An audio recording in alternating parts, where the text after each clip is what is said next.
Welcome to Art History from Prehistory to 1300.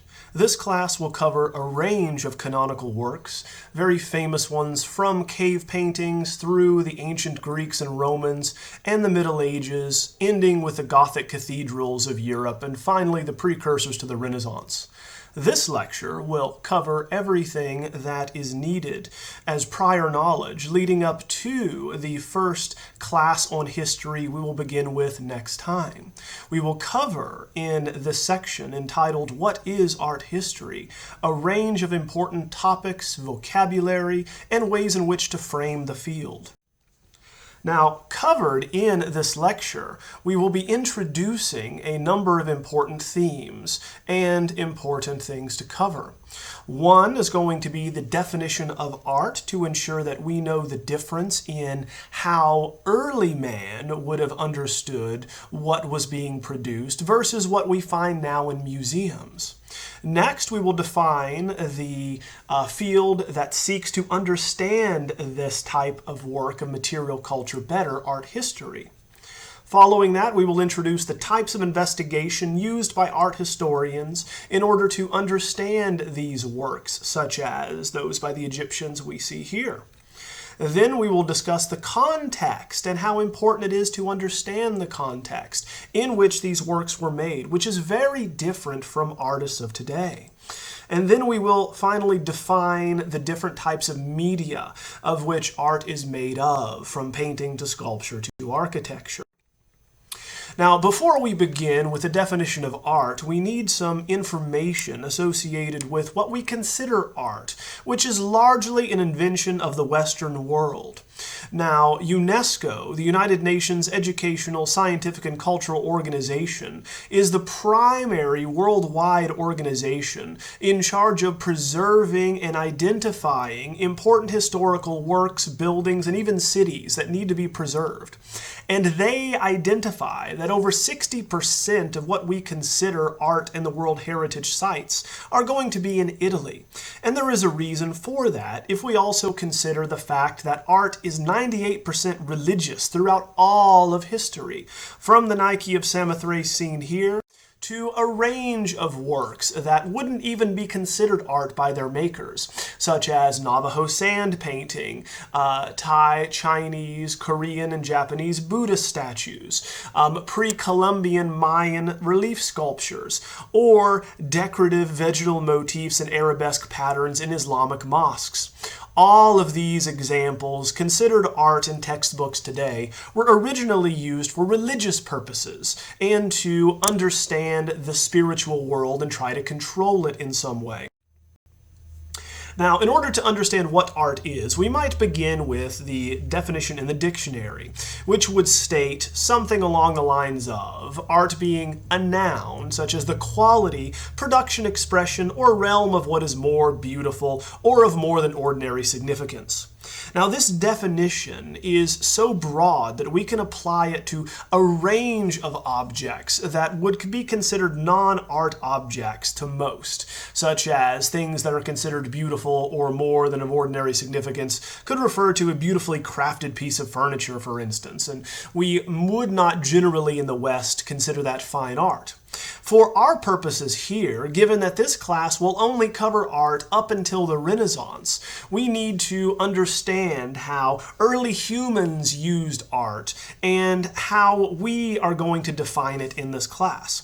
Number one, in looking at the pebble on the right here, many might attempt to read in it an anthropomorphized face, such as two eyes, a mouth, and a nose. Now, this is not an example of a work of art in the context we will be discussing. 40,000 years ago, this was actually found in South Africa by early humans in a stream which had worn away parts of this pebble until it looked like a human face. So we seek out things that remind us of ourselves and that look like other things in the world. This is not a work of art, importantly, because the person that found it did not shape it. They did not make it. Hence, representation is a term we need to be aware of. That is to state, if we're going to represent something, such as a human or an animal in prehistory, we are presenting it again. We are physically altering a substance, such as the surface of a cave, or sculpting a piece of mammoth bone or ivory to make it look like something else. Hence, this is representation, being presented again. Now, we can turn now to the definition of what art is. Now, although it is very difficult to frame all of the possible iterations of art, we are able to state, as Richard Anderson said, that art is culturally significant meaning, skillfully encoded in an affecting, sensuous medium. And this, of course, is another way of saying that art communicates ideas, whether they be social, religious, political, or otherwise. The ideas that a civilization found were significant at the time, yet they must be encoded in such a way that we are interested in looking at them. Certainly, what is fashionable today would not be appealing to those, say, in college 50 years ago. So you must use the vocabulary and the style of the present to effectively communicate to your audience.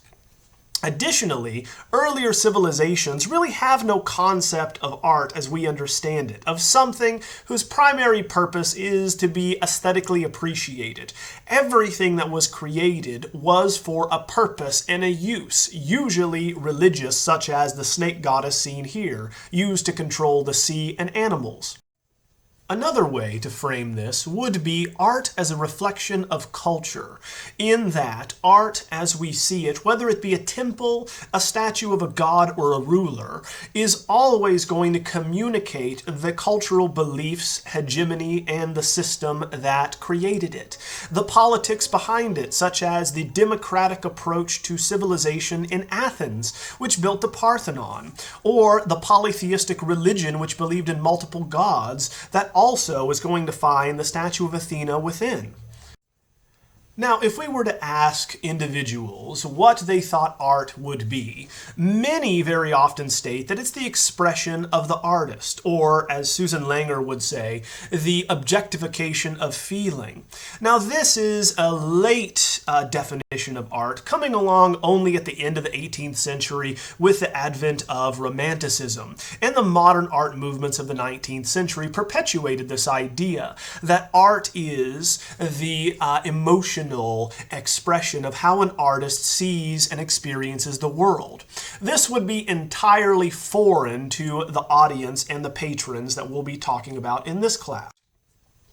As an easy reference, the art world and the history of art can be broken up into three different periods. Prehistory until 1800, and that's when art is going to be understood as the reflection of culture, that being the Egyptian culture, the Romans, the Greeks, the Christians in the Middle Ages, right, the Renaissance, right? All of these are going to be creating these works of art, as we now call them, to serve a particular socio-religious function. Now, with the advent of Romanticism and modern art in the 19th century, we have this idea that art is the expression of the artist. This is going to hold true until the death of modernism and the birth of postmodernism in 1970. At this point, we find that art is going to become the reflection of the artist, a point that will be covered in detail in the second survey. Now, what is art history, specifically, as opposed to the history of art? The distinction seems to be relatively slight, but very important for how we will be approaching the works and the material culture in this class.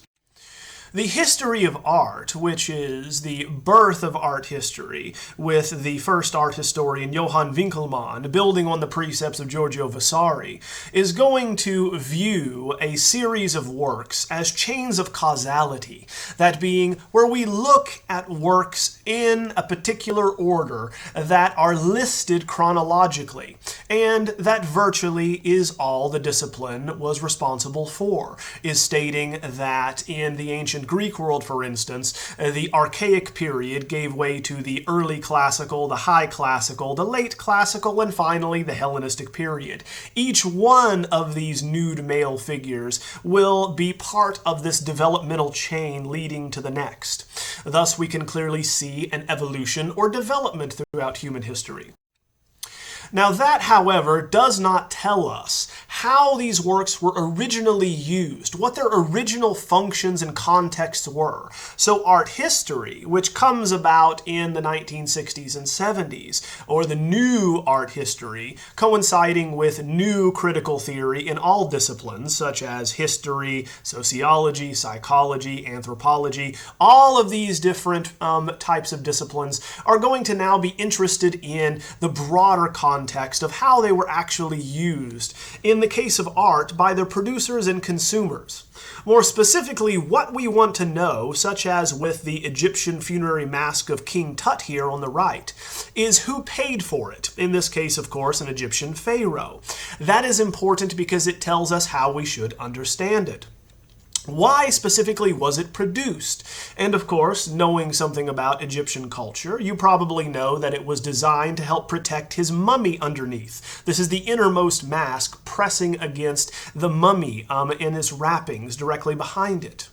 And then finally, how was it used or perceived? And we would, of course, know at the time that he is presented as a pharaoh, the incarnation of the god Horus, ruler of Upper and Lower Egypt, seen as such with the Nemes headdress, the cobra, and the vulture on the top of his brow, and then the false beard, the lapis lazuli and the color blue, the religious and symbolic color of the god Horus. So all of this is going to be important for understanding how it was originally used, not only that it is a new kingdom work of the ancient Egyptians.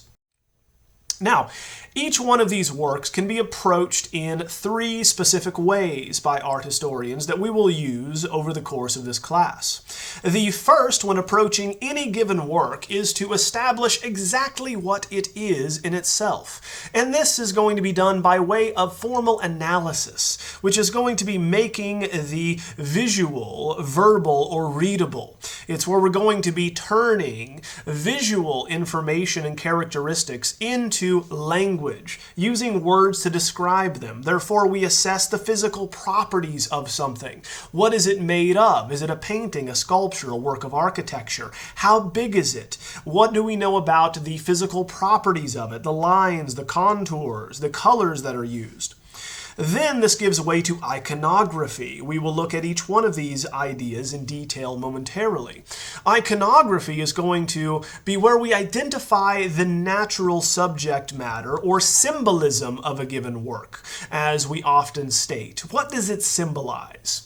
And then finally, once we identify that this is a marble relief sculpture of the goddess Nike adjusting her sandals as we see a woman scantily clad with wings on her back, we can then move on to iconology, which is the final stage of interpretation, where we look at cultural context. What is happening at the time when this was made, which helps us understand why it looks the way that it does. As an example, we give you this massive, over life-size statue of a nude man. Now, we would begin in talking about any work, and this one in particular, by assessing the physical properties. We have, of course, a very large marble statue, which has a mature male with a beard and long hair, with his right hand behind his back, leaning in a contrapposto pose on a lion skin and a club. Now, this would be a formal analysis which would assist anyone who is not able to see it in visualizing what this looks like. That does not, however, tell us what exactly it is we're looking at. We would begin in this first stage by pointing out the natural subject matter, that being at any point in time in human history, people would be able to look at this and recognize the forms from experience. That being, we would be able to identify this as a nude male instead of a nude female, for instance. The next phase of interpretation is iconography, or writing with images, right? Or image writing, from the ikono from the Greek image and graphos from the Greek to write.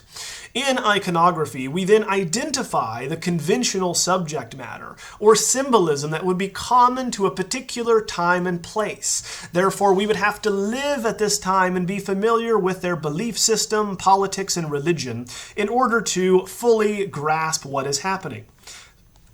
In this instance, we are going to be living in ancient Greece in the period in which this was made in the 4th century. We would be a polytheistic society, believing in multiple gods, and of course would understand the entire list of the Greek gods and the myths associated with them. In the case of very large, muscular figures with a lion skin and a club, and especially if we walk around back of this figure, we notice he holds apples, we would easily be able to identify him as Heracles, the Greek term for the Latin Hercules. So in this, we are easily able to, if we lived at the time or know something about the culture, identify this as Hercules, the strongest man who ever lived, who would return to Mount Olympus after accomplishing 12 labors.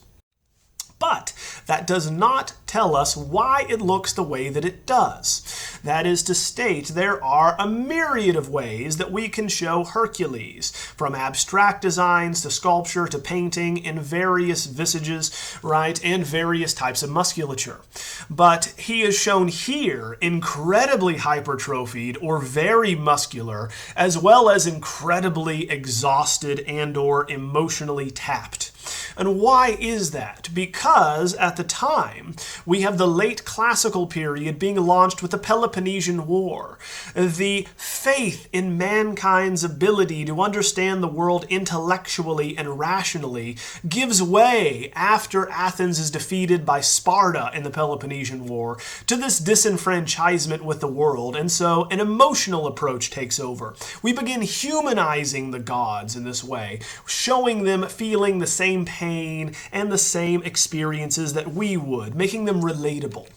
So this is your intellectual and historical context that allows us, if we understand the period, to explain why it looks the way that it does. And we'll note the same thing is going to be true of other religious figures such as Christ, who is shown in thousands of ways over 2,000 years. Now, context is also very important to consider when discussing art history. Context is going to generally be a mystery to most visitors in museums, those crowding around the Mona Lisa for a photograph and or visiting different museums around the world, because museums are designed to strip a work from its original context and present it in a neutralized fashion, in a blank and otherwise focused environment, which is hushed much like a religious structure. But we must remember that virtually no works throughout history were designed to be seen in this context. Most were presented and were created for a religious context, such as protecting a pharaoh in the afterlife as he's going to battle Apophis in order to keep the massive worm from eating the sun and thus reincarnating again as his father Amun-Ra. A very important religious function we would find these Egyptian tombs to be carried out.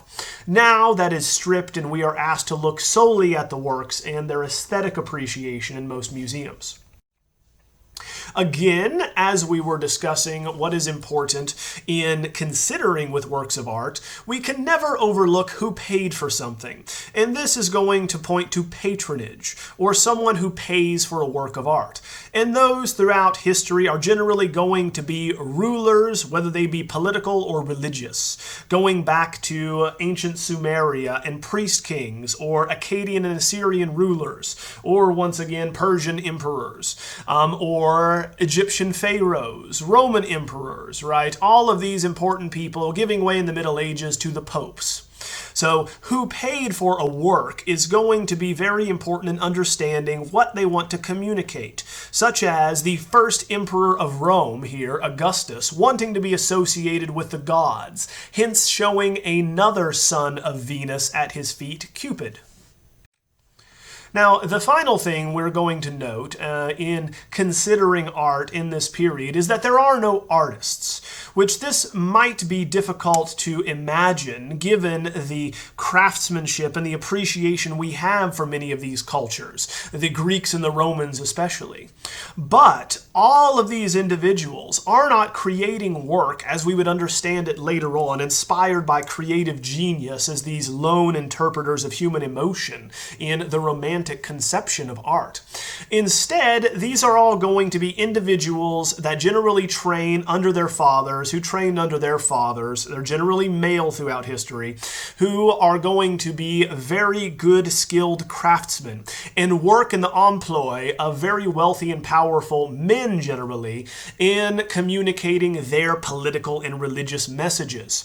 So they are merely going to be a tool for these individuals and rulers to communicate what is important to them.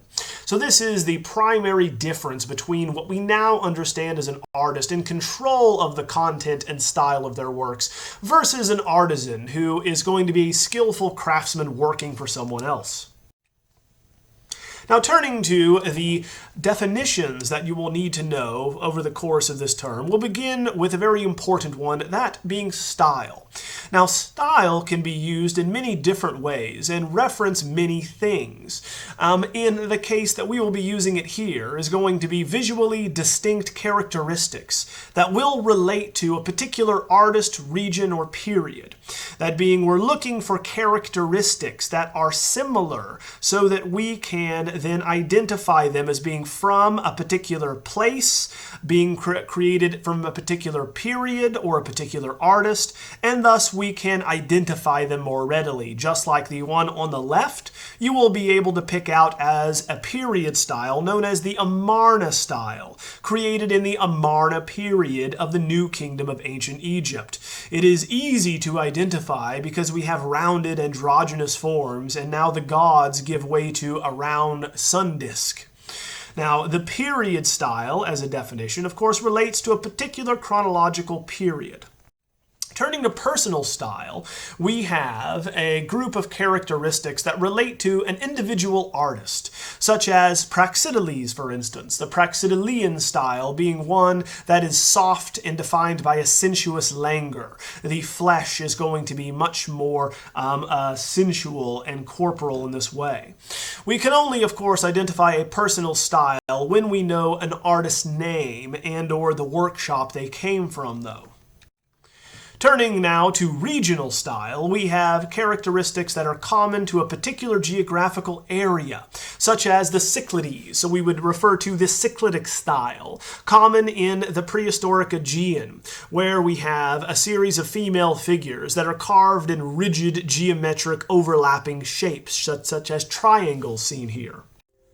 To shape these various stylistic characteristics, we are going to now need to define a media and technique, because all art requires a particular medium, that being the material with which we are going to shape, with an appropriate technique to make it look like something else with the representational methods. That being, a sculpture is going to be a modified three-dimensional form, whereas a painting is going to be modifying colors and lines on a flat surface. Possibly the most famous type of art, if we were to ask someone to define or give an example of art, would be painting. Now, painting is going to be the practice of applying paint, pigment, or color to a particular surface known as a support. So how these are going to be blended and what the vehicle is will determine what type of painting is going to be discussed or represented.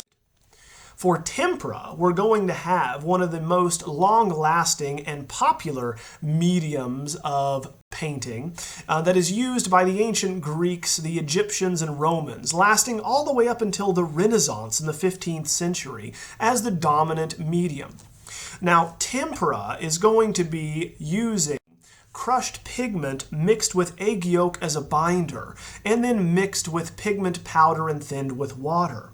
Therefore, if you've ever cracked an egg and let it dry, you will note that the egg yolk dries very quickly, is very hard and tough, and very difficult to scrape off. So it makes an ideal binder throughout history. What tempera allows you to do is make paintings that are quite luminous with a flat, matte surface. The problem, of course, is that with tempera, you cannot mix the colors or pigments after they are applied to the surface. But they are very good for sharp lines and details, though they dry incredibly rapidly. Another variety of painting is encaustic. Encaustic is still used today by modern artists and was popular going back to the ancient world, where we find pigments are going to be dissolved in a binder of molten beeswax. Now, we do not need a vehicle or something to make the paint more fluid or move it around the surface, because the wax is sufficiently fluid in and of itself until it dries. This type of painting will be used by the Egyptians and the Greeks, especially to polychrome their statues, whereby they want them to look incredibly naturalistic, so they will paint all of these three-dimensional forms to look like real flesh and blood. Fresco is going to be popular in the modern world, largely because of famous monuments like Michelangelo's Sistine Chapel. Fresco, literally Italian for fresh, is going to be made when pigment is suspended in water, like watercolor, but then applied to a wet lime plaster surface. The vehicle with fresco is water, hence making it fluid, and the binder is lime, hence the lime and lime plaster.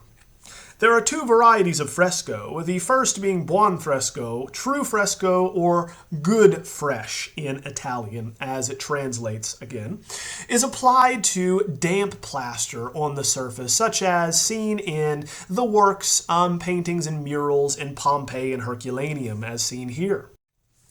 Now, the other variety, common in ancient Egypt, is fresco secco, which is applying this pigment to a dry lime plaster surface. It is very good for delicate details, such as the scales on the fish here, the hair of the cat, and or the feathers of a bird. The downside to fresco secco is you must keep it away from sunlight and moisture or it flakes off. Therefore, Egypt is the perfect place for it, given these are going to be found underground, in deserts, in tombs. Now, sculpture is another medium that is used in the history of art when we wish to make something that is three-dimensional. Now, this is made when you shape or combine hard materials. Most often in cultures, we find this is going to be stone, wood, or metal. Obviously, the most prolific or common type of sculpture that survives is stone. Wood, we find throughout history, rots over time, and metal is going to often be sought after and melted down by various cultures. Now, sculpture is the sum of its profiles and surfaces. Therefore, we must consider all angles to fully appreciate it. Now, there are two main varieties of sculpture. The first is freestanding, known as such because it is meant to be seen in the round, thus freestanding, not attached to anything, such as seen here with the Laocoon, or later on the Renaissance with Michelangelo's David. The other variety of sculpture is going to be found on coins, such as you have in your pocket, a numismatic collector's love. Now, relief sculpture is going to not be freestanding, but instead be a three-dimensional work that projects from a flat background, or bas relief, as we would call it. There are two varieties of sculpture. The first, seen here, and common with coins, is going to project only slightly from the surface, known as low relief sculpture. This type of sculpture is good for communicating information clearly in a long-lasting format because it does not break off easily. The other variety is high relief sculpture, which projects more than half the circumference from the modeled form, projecting from the background surface. Now, this type of sculpture, which is going to cast deep shadows and come out into our space, is good for communicating incredibly theatrical and dramatic scenes, but, as you see here, is also going to run the risk of being broken off over time. Therefore, it is not in as great an abundance as far as what has survived. Now, the different ways in which you can make either types of sculpture, that being freestanding or relief, are as follows. You can produce them with casting, which is where you substitute one material for another in a substitution process. Generally, you're going to be taking a more impermanent material like clay and replacing it with a more permanent one like bronze. That's what we have with Rodin's Thinker, for instance. We would begin in the most common type of substitution casting in the ancient world, from the Sumerians leading all the way up until the Renaissance, is lost wax casting, otherwise known as bronze hollow casting.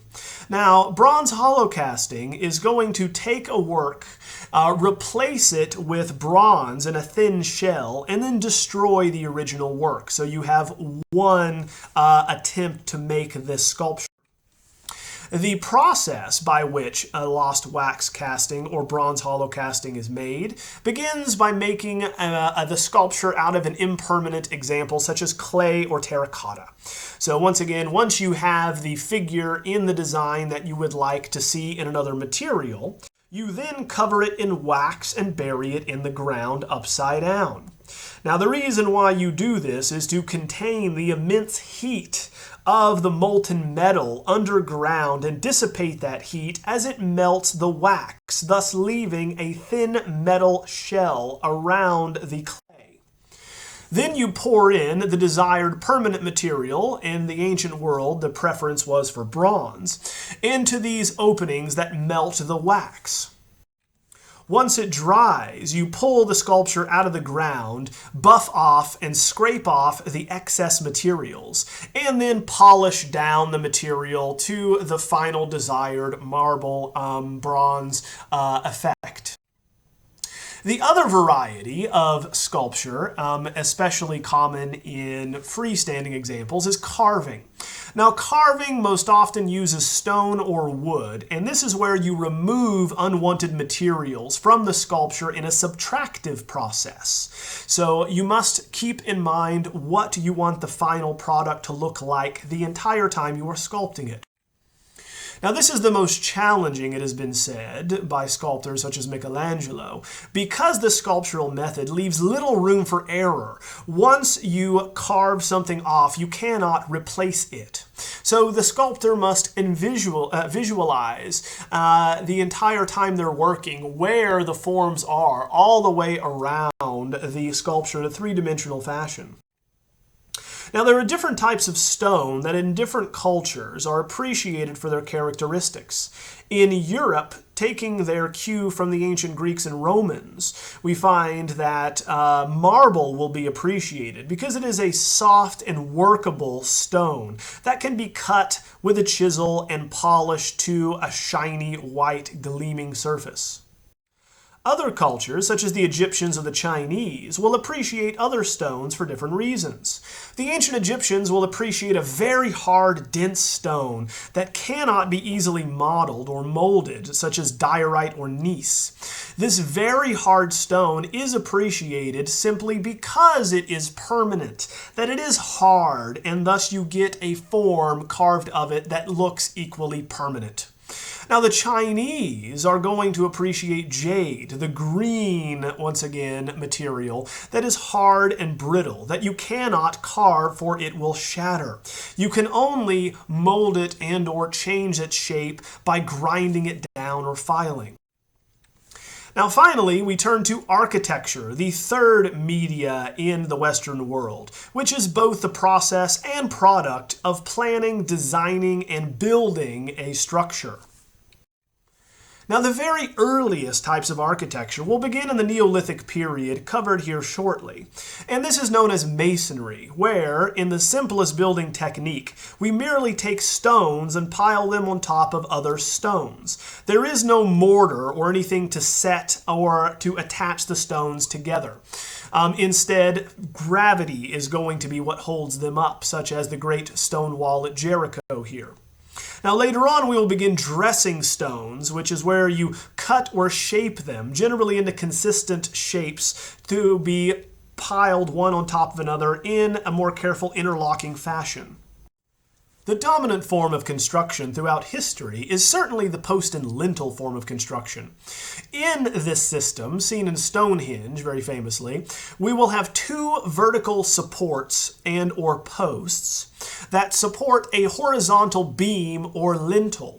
Thus, if we extend this across, again, a horizontal axis or grid, you have a structure which can then be covered with a roof. Thus, you have an interior space.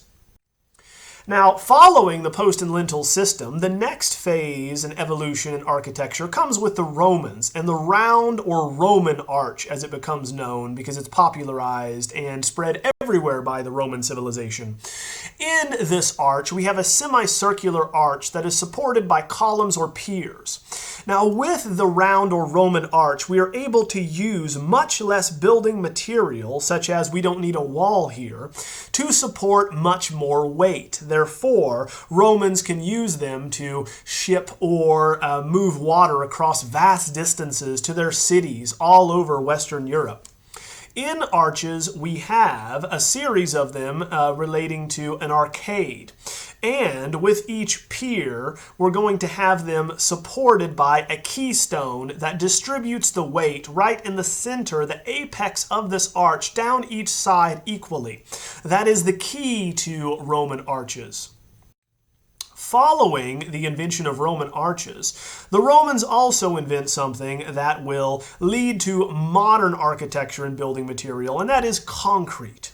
So concrete is a composite construction material composed of an aggregate that is generally going to be ground stone or cementa mixed with lime mortar and volcanic sand called pozzolana in Italian. Now, when mixed together, this very strong concrete would set even underwater, thus allowing the Romans to build massive ports and harbors throughout the ancient world, dominating it. Finally, if we add concrete to a dome, we have the pinnacle of architecture throughout the Middle Ages. Here in the Pantheon, we have a hemispherical dome, but there are also semi-hemispherical and pointed examples of domes. Now, the dome is so beloved in the ancient world and into the Middle Ages that most cultures associate it with the heavens. Therefore, if we see a dome in Islamic society or culture, we see one for the ancient Romans. If we see them in Christian churches or Buddhist temples, they all represent the dome of the heavens. Now, we must ask, which of these media actually survives the longest, and how much of it actually survives? Well, not surprisingly, if we think of what survives the ravages of time and the erosive quality of weather and the wars of man, we find that wooden sculpture is generally going to rot away, so we don't have much of that. We do have a great abundance of stone sculpture left standing because it cannot be repurposed like metal for the use in weapons and or tools. So painting, by and far, survives in the least quantity. That's why we did not have access to ancient painting until 1738 and 48 with the excavation of Herculaneum and Pompeii, respectively. Now then we are able to see what ancient painting looked like.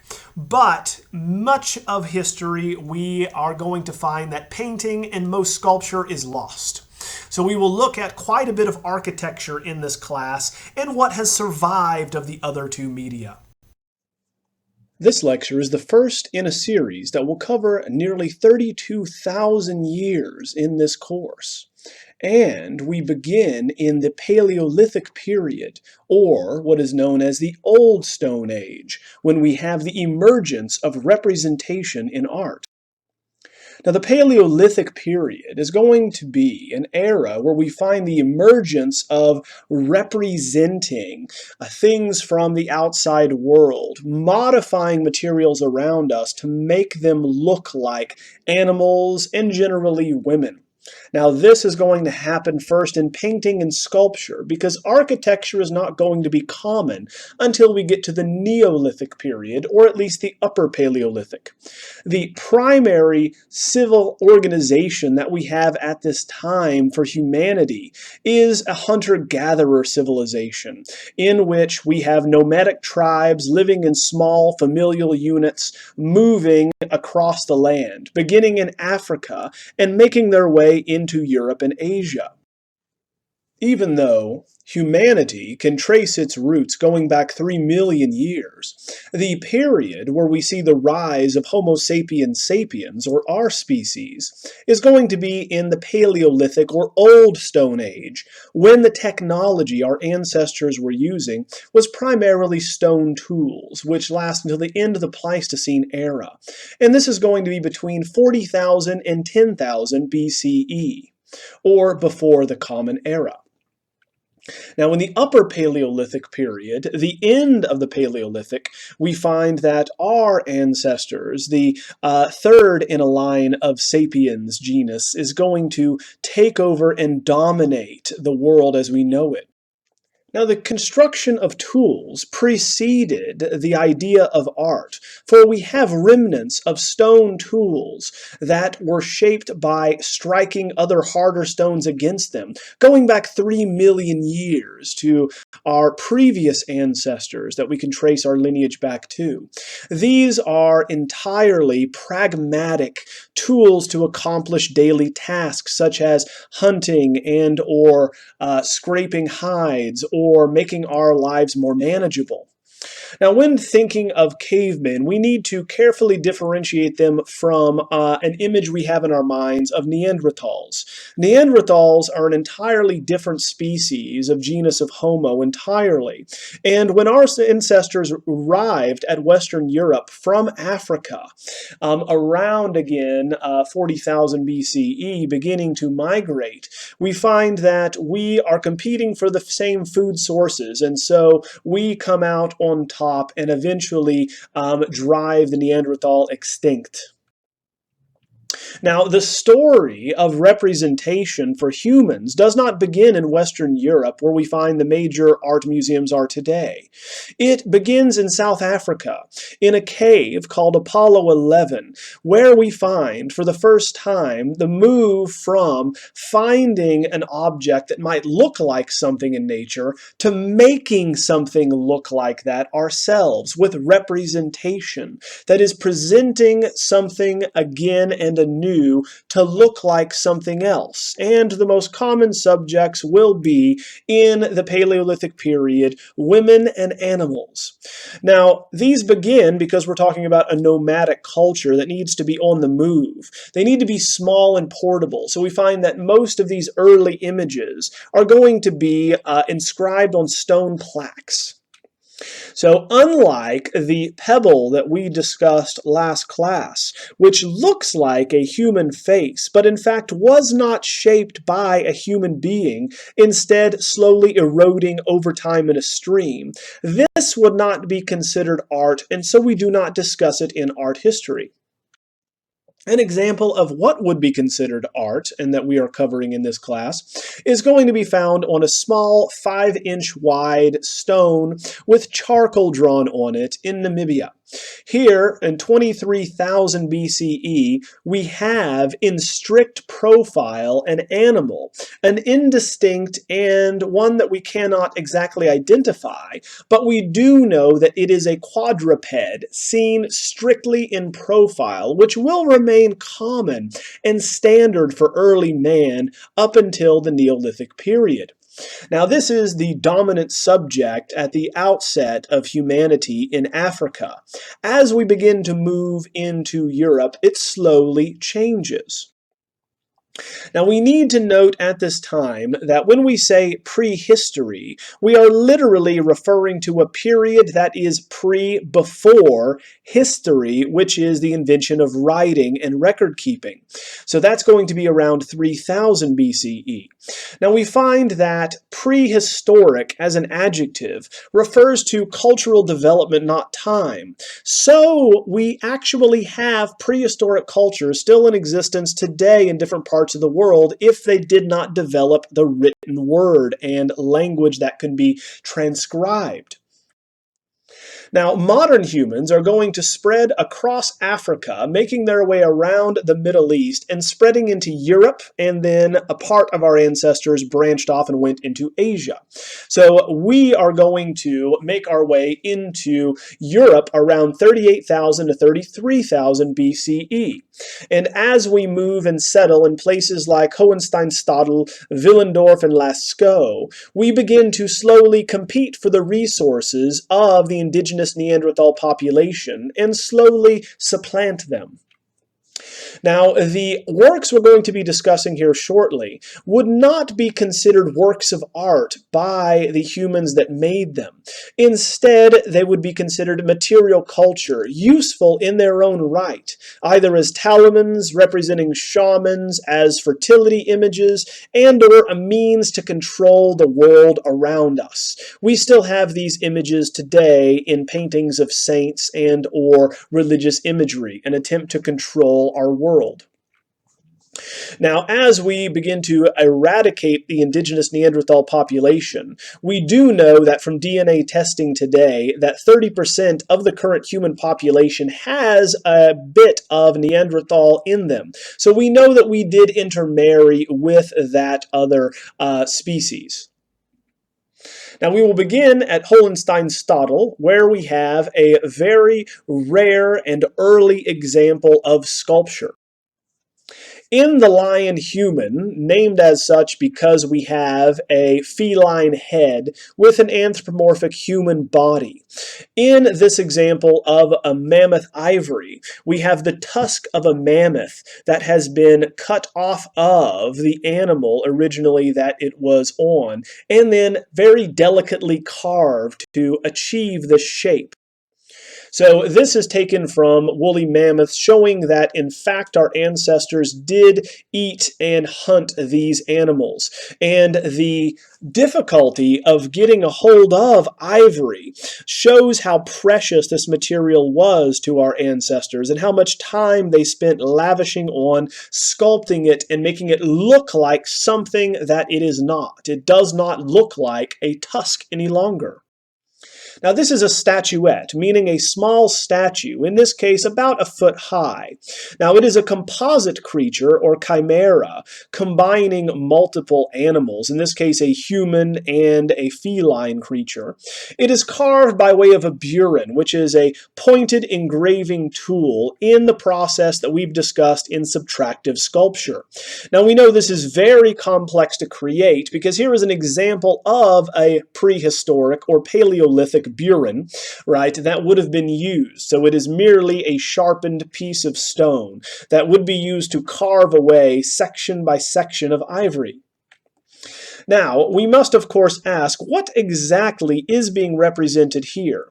And remember that we do not have the written record in prehistory, therefore we cannot verify exactly what early humans were thinking and wishing to communicate.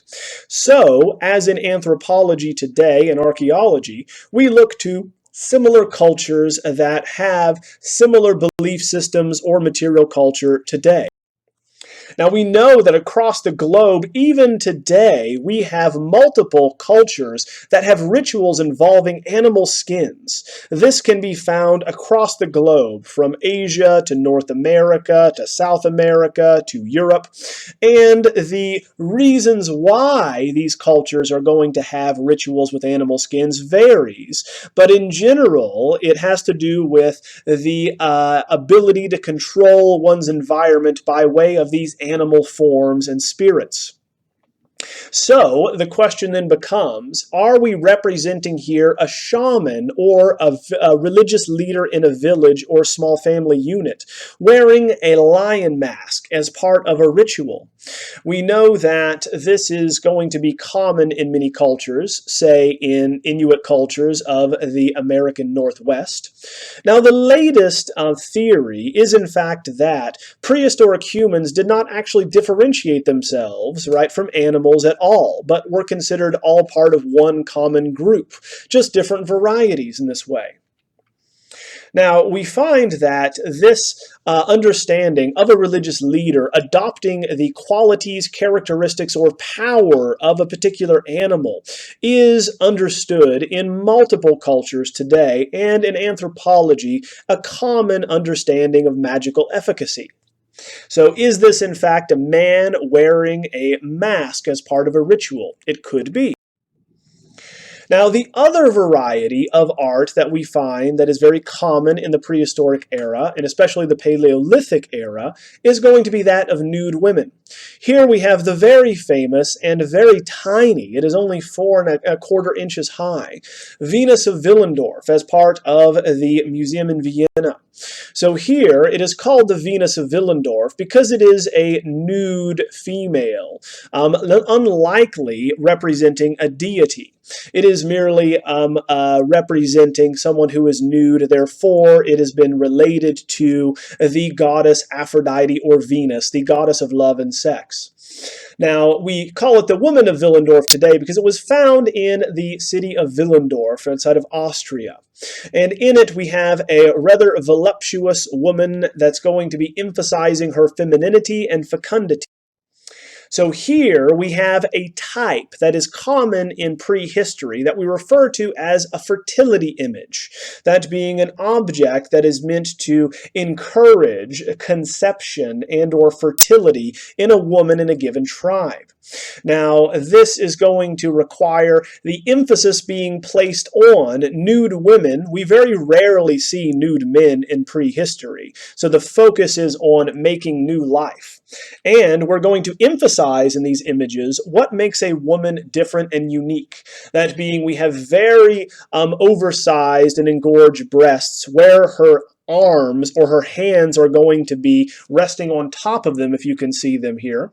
We have an emphasis placed on the hips, the large rotund belly, and then the inverted pubic triangle showing the vulva and distinctly pointing out that this is a woman.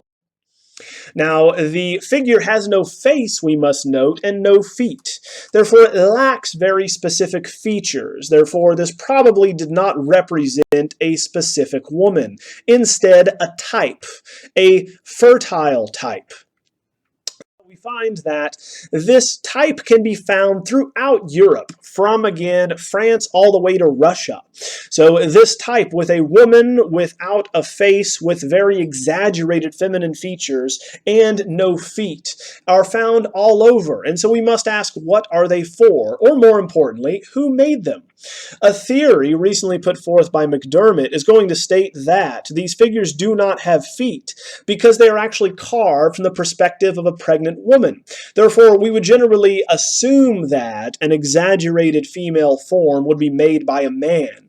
But why hadn't we considered a woman carving these if they're going to be as part of a hunter-gatherer society, staying closer to the family unit and cave all the time? Now, Gamble, importantly, is going to argue that these sculptures, which are found across Europe, are going to be used to communicate friendly intentions between clans, or as part of intermarriages and fertility rituals, because obviously the time in which they were made is the last ice age. Therefore, this is a very harsh and unforgiving time and climate, which required humans to cooperate with one another to survive. You needed to align yourself strategically with other villages and family units near you. Now here we have the entrance to Lascaux Cave, uncovered in 1940. Now this cave is one of the most famous prehistoric paintings in all of Western Europe. Now the cave, what is interesting here is that even though early man traveled to it for over 3,000 years, no one lived in it, for we have a lack of refuse in and near the cave. So we know that it was used, most likely for ritualistic purposes, intermittently, but we don't exactly know what those would have been. Now, obviously, if man is going to inhabit a cave, you must ask what would be left in it. And generally you would find remnants of food scraps that were left uneaten, like bones, hide, etc. And then once again, human waste, right, would also need to be disposed of. We do not have that here in this cave, therefore we know it is not used primarily for living. But for over 3,000 years, between 15,000 and 12,000 BCE, humans returned to it time and again to add new paintings, generally of animals seen in profile across the walls. The largest area is known famously as the Hall of the Bulls, even though they're not representing all bulls and certainly not all the same species of animal. So here at Lascaux Cave, we're going to have the largest bull seen next to a human here to give you an idea of scale at 11 feet 6 inches long. Now, the animals are going to appear as though that they are a herd, appear as though that we're meant to read them at the same time, but they were painted by different people across a range of periods. So here, painted at different times, we need to realize that at this stage in human development, they cannot conceive of multiple figures in one narrative. They paint one object or subject at a time, so one bull at a time would have been painted. So now we read it as a narrative, but we know they do not have the capacity to do so as of yet. Now the animals you can see here are overpainted, illustrating that they are meant to be understood as individuals, not as part of a large group you would come across right in Western Europe at this time. Now the way in which they are presented, importantly, is going to be in composite view. So composite view here of this bull means that we are combining multiple viewing angles for maximum legibility to clearly identify what this animal is. And so for early man, what do they need to know if you're going to be looking at a bison or a bull? Well, they are quadrupeds, and so therefore we need to show all four legs. In addition to that, they have two horns. Therefore, very commonly moving forward, even up into ancient Egypt, we find that the horns are going to be seen as though from the front. But we combine that with the side of the head in profile. So it's as though we're looking at it in two combined views, so that we're communicating to people looking at this that we are representing an animal with four legs and two horns, so we can easily identify it. Now, how do we interpret these various animals painted on this wall? Well, traditionally, we find that the most common interpretation would be to try to control them in some mystical way as a food source.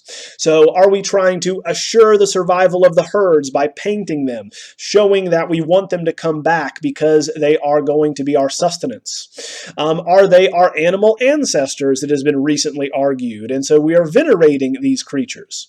Are these images, do they have magical properties? Do they have magical efficacy, the ability to control these animals in some way? Are they able to bring these beasts under our control by merely representing them? And we have this understanding in many cultures. If you can write something down or represent it, you control it. So think of voodoo. Now we have here the notion that perhaps they are painted as part of a ritual or a dance-like celebration.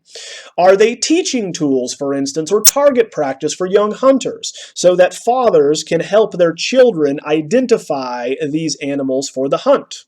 Now, we have no idea exactly what they are used for, and the further complication is that many of these animals were not the primary food source for Paleolithic man. And so that debunks most of the theories that has to do with controlling the herds as part of food. Now, here we have another very interesting painting in what is known as the well. So in the bird-headed man with bison at Lascaux Cave, painted around 15,000 BCE, we have a bison that is going to be 3 feet and 8 inches across, giving you an idea of scale. So overall, the expanse of the entire forms here would be around 8 feet. What do we have but seemingly a bison who has been wounded and disemboweled with his intestines falling out to the right? We have a man with a bird head and an erect phallus showing that he is in fact male, next to a bird staff and a woolly rhinoceros running off seemingly to the left. So we find that each one of these items we know through carbon dating was painted at different times, but we still tend to read them as a narrative because we have developed the sense of storytelling since then. So we generally read this as a man who was hunting this bison, wounded it, and then was run over by this rhinoceros. So we do know that the notion of hunting is reinforced here because the bird-head man is going to have a staff with a bird on it, so hence a staff like a shaman, but he also is going to have an atlatl next to him, which is a device that amplifies the power and velocity with which you can throw a spear. So we do know that a weapon is present and an animal is wounded, so naturally we would often think of this as a story where a man wounded an animal. Now, is this in fact because we have again a man, very clearly with his genitalia showing, with the head of an animal? Is he a shaman? Is he a hero? We don't know what he exactly represents, but we certainly do today have cultures that would have certain headdresses that would make the wearer look like an animal or a bird. So think of Native American headdresses, for instance. This lecture continues with prehistoric art. Following Paleolithic art in that period, we turn to now the Neolithic period, or the New Stone Age, where we have everything necessary developing in order to set up the establishment of civilization as we Now, in the Neolithic period, we have the rise of not hunters and gatherers, as in the Paleolithic, but instead we see them supplanted by herdsmen and farmers, where we find humans are going to settle in one location and are going to subsist on animal husbandry, that being raising cattle and livestock, and then raising crops. These two different ways of creating food bring together the ability for very large settlements of thousands of people living communally in the same location. And this is also when we have the emergence of monumental sculpture and architecture. This new development is only made possible because around 10,000 BCE, the climate the globe over becomes warmer as the Ice Age ends. This allows agriculture to exist, for us to grow crops in areas previously covered by snow and ice for most of the year, and thus to have cities built around these settlements where we can produce a great amount of. Now, the methods of construction we will look at early on involve a variety of wooden and stone construction, whereby in wood construction we will weave together branches and pack mud around it most commonly. Then we will see the development of the post and lintel system, whereby two stones are going to be set up as posts supporting a third, a horizontal lintel. Then we will look at burial chambers, especially in the north, and the use of corbelled underground stones that are piled up against one another. Thus their weight supports themselves. Now, turning to the first surviving remnants of architecture, that would be stone, and very famously from the city of Jericho, which makes its way into the Bible as the first great battle of the Israelites for. Here we have the great stone tower built around the settlement of Jericho, illustrating the early attempts of humans to create stone structures and fortifications. So this is dry masonry, right, which means that they are merely piling up stones one on top of another without the use of mortar, cement, or anything else to hold them together. Gravity holds these massive walls together. Now, this is going to be famous because of the story of the Battle of Jericho, wherein Joshua, the Israelites will march around the city blowing their trumpets until the walls fall down. Now, archaeologists demonstrated in the excavations that the walls are fully intact, so the biblical story is not historic. Now, turning to the first known stone fortifications, we have a very interesting development because they decided at Jericho early on what the width and height of an imposing structure needed to be, which remains consistent largely until today.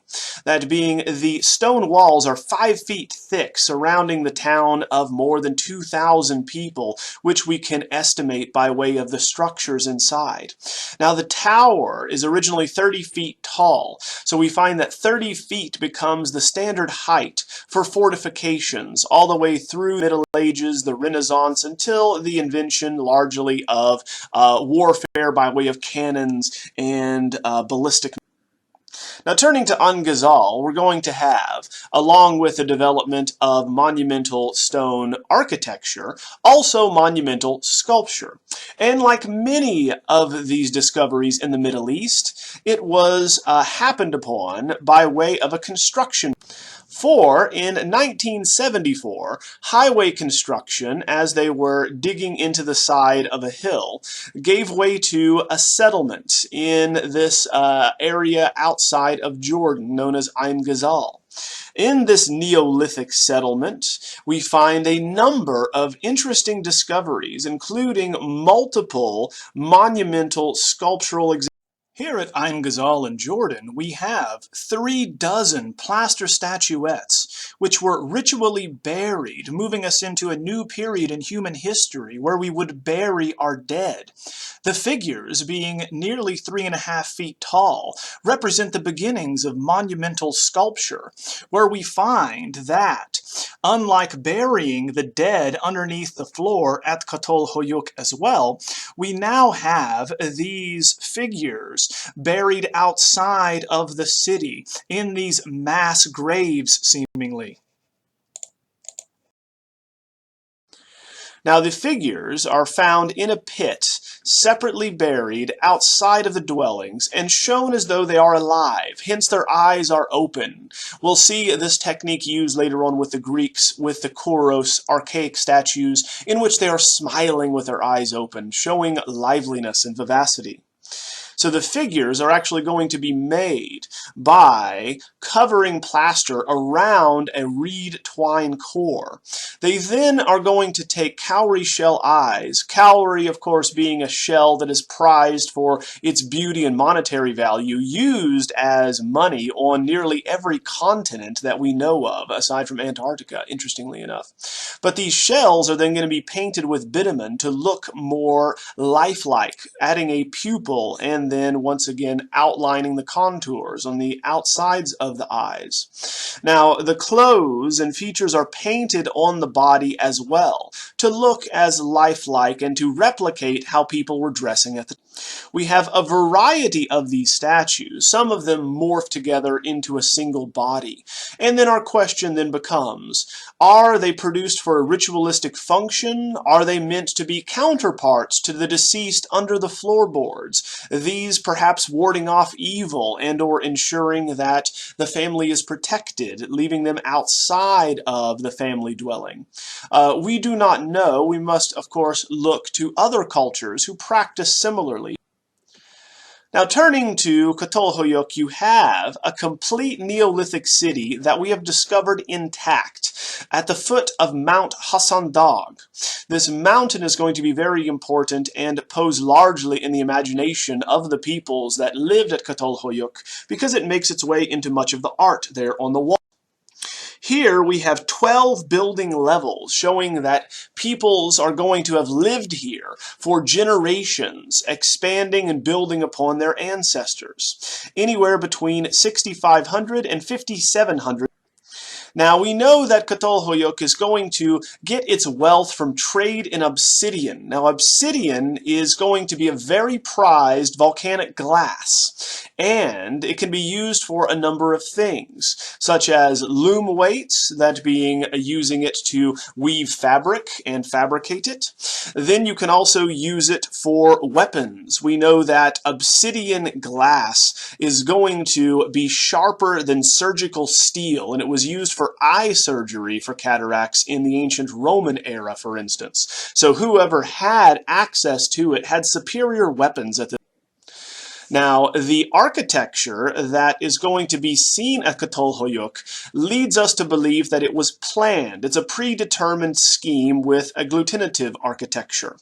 Now, this means that it also lacks streets, and the entrances are on the roofs of these buildings. So we know that people could easily pull up ladders if an hostile group approached and just wait for them to leave, safely being protected on the second level of their. So here we have a reconstruction, a restored view, if you will, of level 6 at Çatalhöyük around 6000 BCE, where you find that the mud brick walls could easily defend these early peoples if they pulled up ladders and then could, of course, go about their business on the roofs of the. Now, in each one of these domestic units, we have what is called a house or shrine, because, again, we have the dead ancestors buried in the floorboards, and it's also going to be decorated with horns and breasts, relating specifically to virility and fertility, respectively. Now, inside, you would have had the living quarters, so sleeping quarters as well, places to store foodstuffs, and then everything you would need for daily activities, right? So this is a very temperate climate, and so the roofs are actually flat, allowing you to live on them as an additional level to your home. Now, the addition of horns as decorations on the interior and the types of decorations lead us to believe there is a shift in human culture. For in this massive, massive city, there is an emphasis placed on masculinity and violence and aggression that is celebrated as part of the culture. Now, below the floorboards, we find as many as 30 to 60 bodies, a great number buried underneath a single dwelling's home. And we know that periodically they dug down and retrieved the skulls of their earlier ancestors, cleaned them, and then put them back. This is a practice that is actually still carried out today in Orthodox areas in Greece, ensuring that the dead are cared for, that they have passed over to the next life appropriately, and are not bound by sin to this world. Now, the repeated references to maleness, violence, and aggression are going to demonstrate a shift in the way in which we also organize our civil structures and our civilization, as well as our belief system in the gods.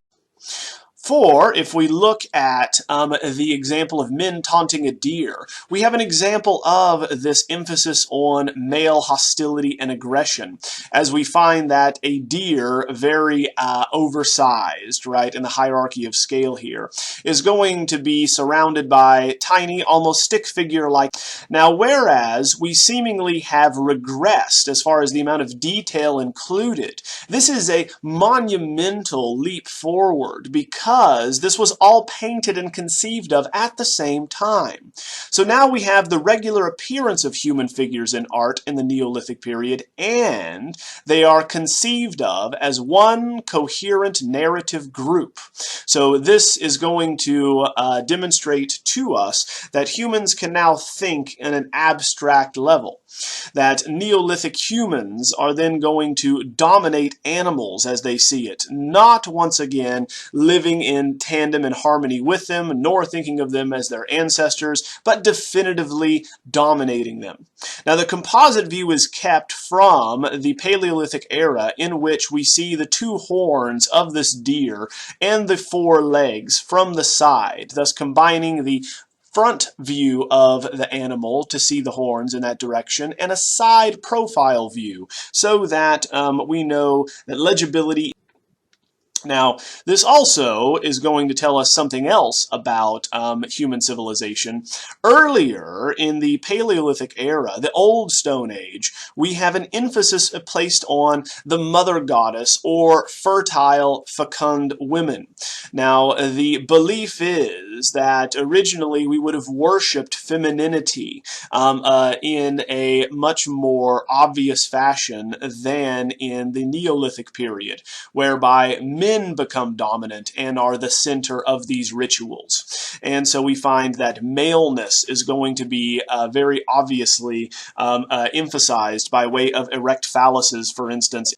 The idea of men taunting animals in rituals to demonstrate their prowess, masculinity, and fighting ability has carried on until today in multiple cultures, such as matadors and bullfighting, and or running with the bulls, where people demonstrate their fearlessness and or as part of a ritual. Generally a rite of passage is what we attach this to or associate it with. Now, turning to the development of pottery, we know that the technology to make pottery consistently is very slow and experimental in this Stone Age. So what we have are non-specialist potters who make small batches, primarily for ceremonies, because we can test these goblets, these cups, and find remnants of medicinal and narcotic plants within them. They do not have throwing wheels at the time, and so each one is unique because they must shape them by hand, and it is impossible to make the same shape twice. So it is only later that we find specialized individuals are going to specialize in pottery and share recipes to be mass-produced for standardized pots, plates, and cooking and eating utensils. That really doesn't happen until we get past prehistory. Now, turning to an example of a man and a woman that we have discovered in Romania, we have in the National Historical Museum at Bucharest an example of the perceived gender roles illustrated for us in the Neolithic period. Here we have a female figure on the left and a male figure on the right. What is interesting about them is what they are doing. In the case of the woman on the left, we find that she is seated on the ground, that her hands in a very dainty fashion are placed on her right knee, pulled up against her body. We find that there is a empathetic expression on her face. We're emphasizing the fact that she is passive, she is not doing anything, and the parts of her body that are emphasized as well relate to fertility and fecundity, much like the Venus of Willendorf, where we find large breasts, abdomen, and hips and thighs, all associated with the production of children. On the other hand, in the masculine example, we have someone who is seated on a piece of technology, a chair, elevating him off the ground. He is higher than his female counterpart. He is also in an active state of contemplation, with his head in his hands, thus thinking. So we have this notion in this Neolithic civilization that females are passive and primarily responsible for domesticity and the production of children, whereas males are active and responsible for the realm outside of the home and the public sphere. Now, turning to the emergence of burial rituals in large-scale stone tombs, we have many examples in Ireland and England in what are known as cairn tombs. So instead of merely burying your dead relatives in the floorboards of your home or under the ground, we now have a very large tomb that is going to be made up of an artificial hill honoring the dead. And we know that early humans here in Ireland and England are very interested in astronomical observation. For this massive 280-foot cairn tomb is going to be illuminated, as far as the passage is concerned, at the winter solstice. Here we have a broad and very wide entrance that leads us through the 62-foot long passageway until we get to the actual burial.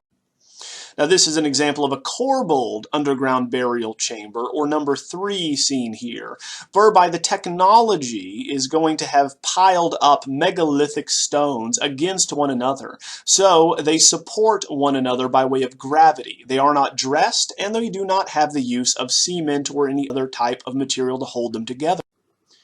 Now these megaliths, or great stones, are going to make up this megalithic tomb. Now this tomb is a particular type that we have here in the north, known as a passage grave, which is a tomb with a long stone corridor that leads to a burial chamber, which is foretelling of the ancient Egyptians and how they will bury their dead here shortly. Now, the corbelled vault, seen clearly here, has massive stones leaning against one another, being held in place by way of gravity, pressing. Now, the 62 feet that you are walking from the entrance to the tomb itself to commune with the dead, to visit the dead here, is going to be engraved and inscribed periodically with entoptics. Now, these entoptic images are common throughout human history for their neuropsychological effects because they are intended to incite hallucinatory states and or hallucinations, whereby if we're going to be transitioning to the land of the dead, we need to be put in a state of mind that is different from being in the land of the living. This would very often be accompanied by taking hallucinogenic substances as well that we find in these cups that we discussed. So you might have something that would cause a different sensation or perception, such as being high. Finally, bringing these two ideas together of ritualistic burials and ceremonies relating to temples, we have Stonehenge, which was used for astronomical rituals, but also as a mass. Here, Stonehenge is named as such in the Salisbury Plain of England because it is a circular megalithic stone arrangement, and that's what a henge means. So these stones, many of them as high as 24 feet, and they are megaliths, they are huge stones, are going to be dragged to this location, transported over miles between 2900 and 1500 BCE.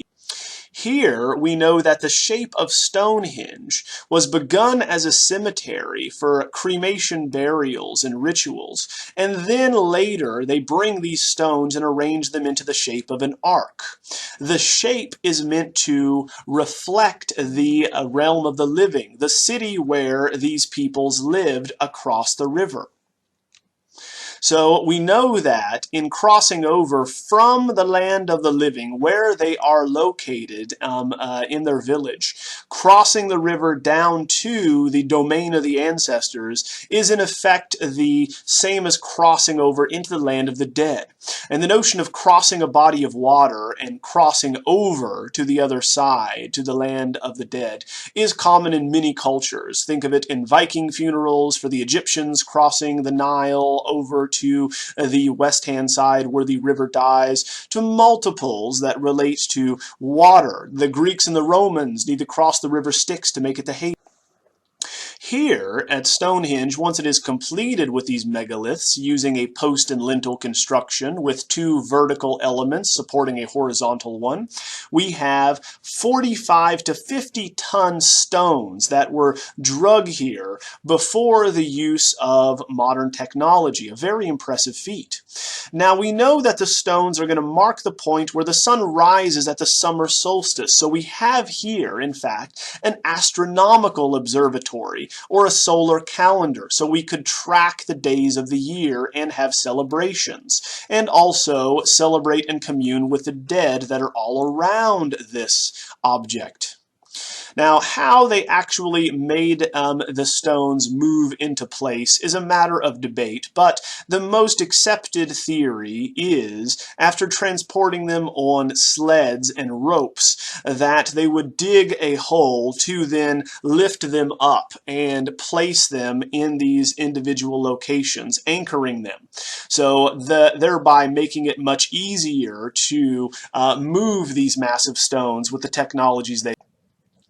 Now, the original form of Stonehenge would have been completed with a heel stone that directed the light to a particular point and an altar stone in the center, so we would know exactly when the summer solstice.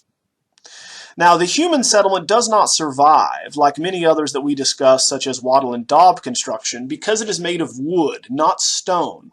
But importantly, it is the same circular shape, right, of 1,500 feet across that we have of the stone construction at Stonehenge. Thus, the realm of the living reflects the realm of the dead. And we find this will also be true for the Egyptians. Now, if we're talking about moving over to the realm of the dead, of course the design needed to be similar because they imitate one another. The next life must be similar to this one, and you find that many of these early civilizations are going to conceive of the afterlife as just another version of what we need to live now. Homes, we need tools, we need food, we need beer, meat, etc. So once we are crossing over into the land of the dead, you will notice there is a indention in the ground in a circular formation surrounding Stonehenge. In this, you're going to find cremated remains for the elite. Originally, notions of human sacrifice were associated with Stonehenge because many of the skulls were cracked. However, it is now known that these cracks on the bones did not come about by way of a violent death with their heads being crushed, but instead cracking from the heat of a fire because they were cremated and then placed into this ring in order to preserve them in the next life. So what do we have here with all of these developments but permanent settlements that are going to develop organized religion and burial rituals, what makes us human, how we deal with death and dying, and then the expansion of and technologies necessary to make large cities for upwards of tens of thousands. This lecture looks at the rise of civilization with the birth of the written word, the greatest technology in history, with the Sumerians, followed by the first empire builders with the Akkadians. Now this is the rise of the Bronze Age and metallurgy following the Stone Age, where the primary technology was stone. Now, taking bronze alloy, which is a tin and copper mixture, melting them together, we are able to make weapons and tools that are much harder and stronger than any stone that had been found or was imaginable. This completely changed the shape of warfare, trade, and agriculture in the Middle East, where civilization first rises. Obviously, the tribe or peoples that have the more advanced technologies and weaponry are going to rule a given area. And this is the beginning of the arms race. Now, civilization as we know it is going to emerge in what is known as Mesopotamia, or the Fertile Crescent between the Tigris and Euphrates rivers in modern-day Iraq. We find here that the first civilizations, first the Sumerians, then the Akkadians, Babylonians, and Assyrians, are going to, one after another, rise to prominence and fall from 3200 to 500 BCE. It is going to be at this time where we find we have the rise of civilization, which means large permanent settlements that are going to be fed by farming and herding on a mass scale never before seen in human history. Now, the civilization that is built on the sides of the rivers, the Tigris and Euphrates, are going to be entirely dependent on that water source. For it is only in this area that sustains life in the Middle East, which is primarily a desert. If we look at a map of the land that actually supports agriculture, we can see why these areas were so sought after and were the location for so many wars and battles in the ancient world. We are fighting for resources with other humans. Egypt is going to be protected largely from invasion due to swamps or marshes in the north and then the desert on either side of it. However, the Middle East and modern-day Syria, Iraq, and Saudi Arabia, these are not going to be protected by natural physical barriers. Therefore, they are open to attack. It is in this area that we have annual floods that are going to occur when snowfall in the mountains are going to melt, thus making their way down to the fertile plains, bringing with it the silt and the rich soil that is deposited here. And so we have, much like fertilizer, very rich farmland that is going to be irrigated and taken advantage of by the first civilizations, beginning with the Sumerians. So here, the first civilization that invents writing in ancient Sumer, known as the Sumerians, are going to be not a unified nation, but a series of independent city-states in southern Iraq. These are going to include Umma, Girsu, Lagash, Uruk, and Ur. It is in these cities that we have the birth of a specialization of labor and institutionalization made possible thanks to writing. Once we now have enough resources and food to feed thousands of people, and everyone does not have to be engaged in making the food and raising it and harvesting it, this leaves open the possibility for humans to specialize in other things, such as learning how to read and write.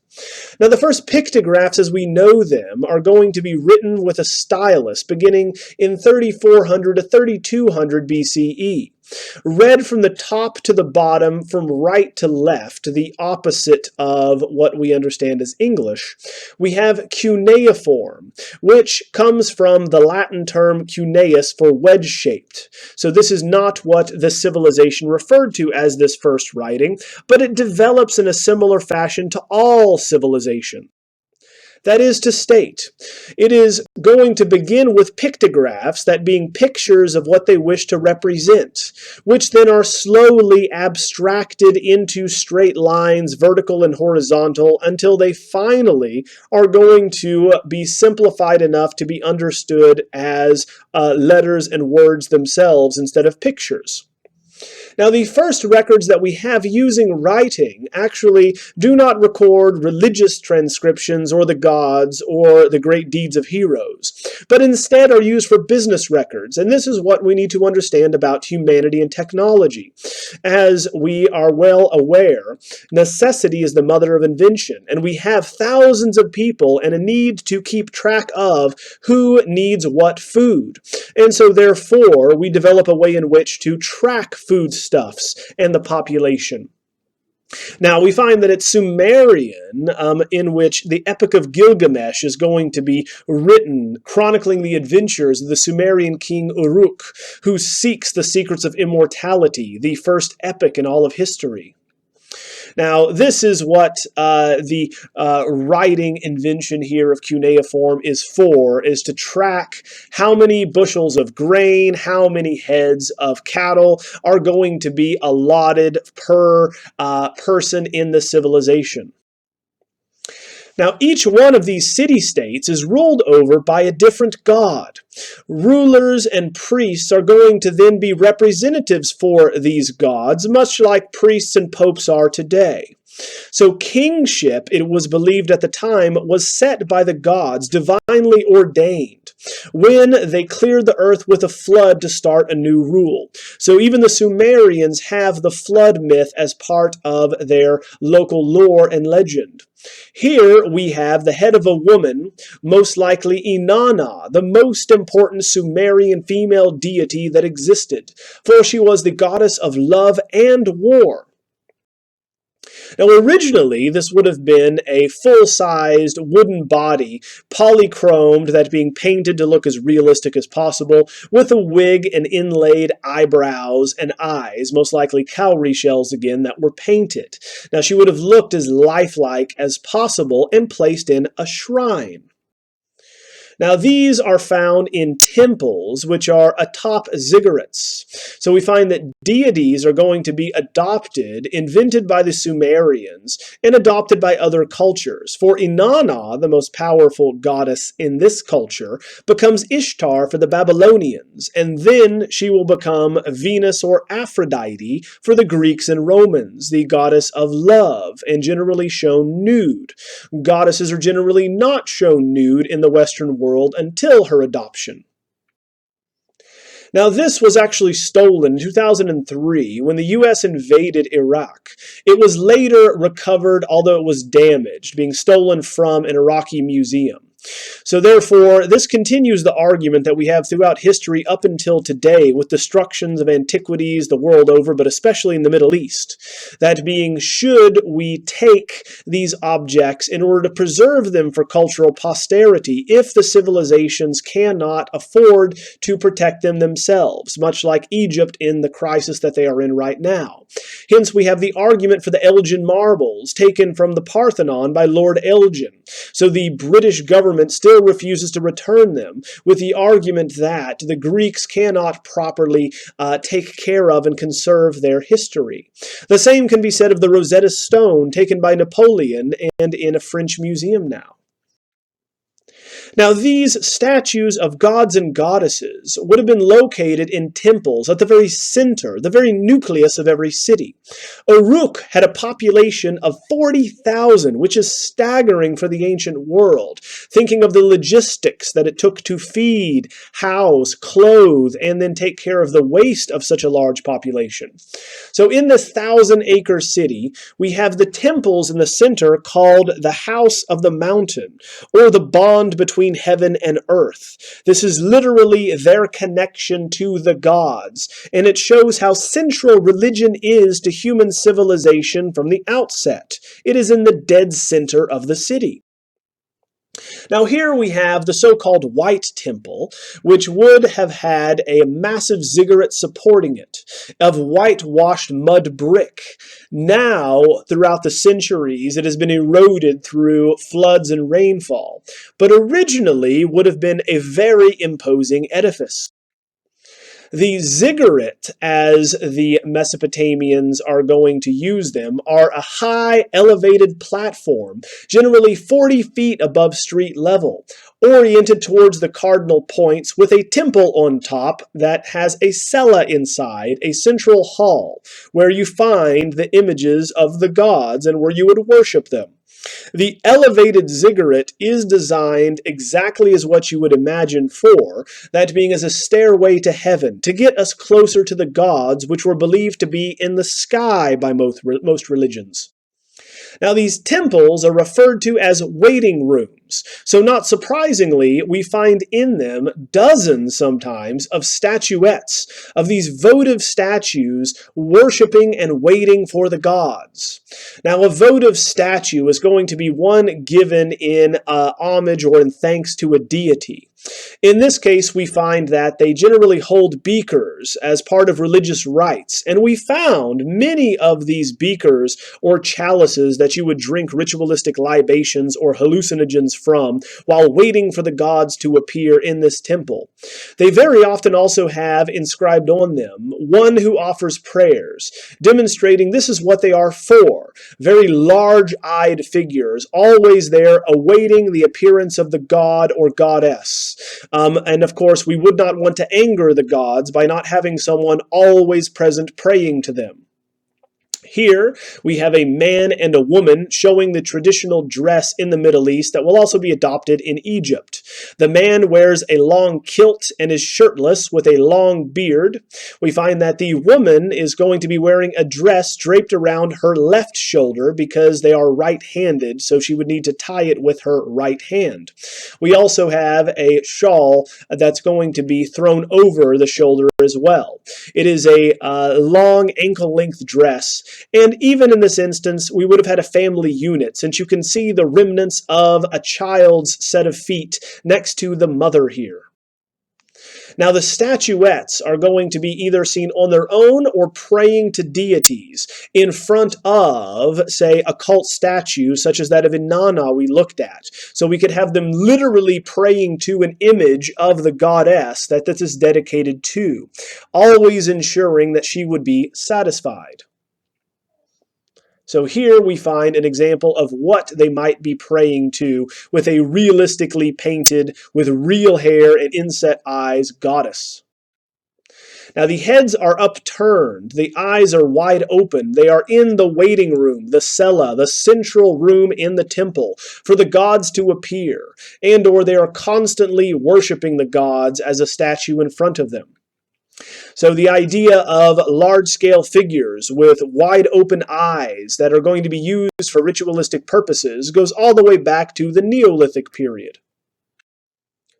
Illustrating the organization of the Sumerian civilization is a work vase here, a carved vessel that is showing exactly what it is used for as a votive offering.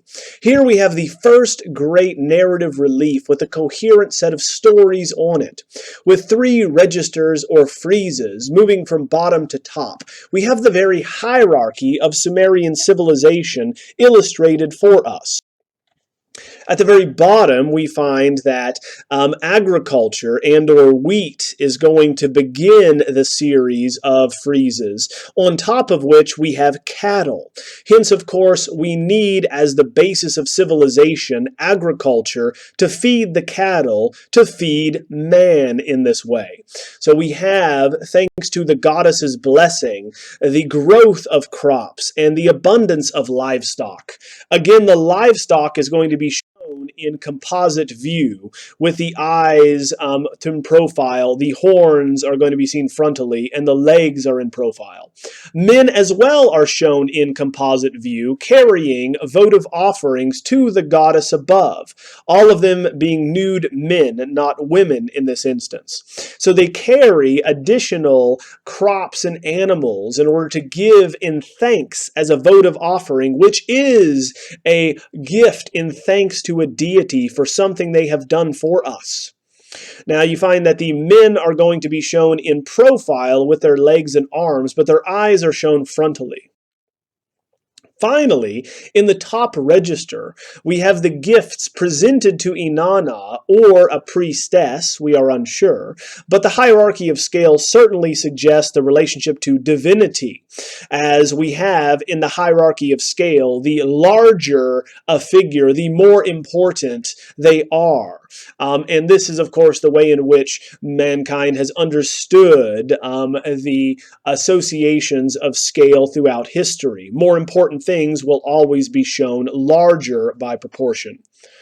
Now, we find that behind the goddess, we find figures that are tiny, carrying these ritualistic libations, are going to be propping themselves up on the very beasts that were given to them by the goddess.